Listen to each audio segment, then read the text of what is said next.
Un acceso litigio per una gita scolastica del figlio minore degenerato in una doppia aggressione ai danni dell'ex convivente. Per questo un 54enne residente nella Bassa Padovana, già noto alle forze dell'ordine, è stato arrestato dai carabinieri della stazione di Bovolenta con le accuse di maltrattamenti in famiglia e violazione di domicilio.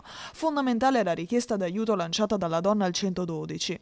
Ha raccontato ai carabinieri di essere stata aggredita nell'androne condominiale davanti al figlio minore. Il 54enne l'avrebbe spinta violentemente contro il muro per poi strapparle dalle mani le chiavi di casa e chiudersi all'interno dell'appartamento.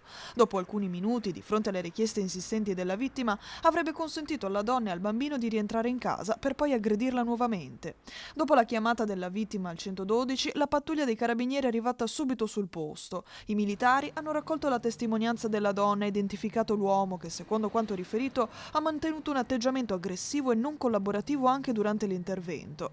Dagli accertamenti è inoltre emerso che in passato la donna aveva già sporto ulteriori denunce nei suoi confronti, vicende che avevano portato anche a condanne definitive.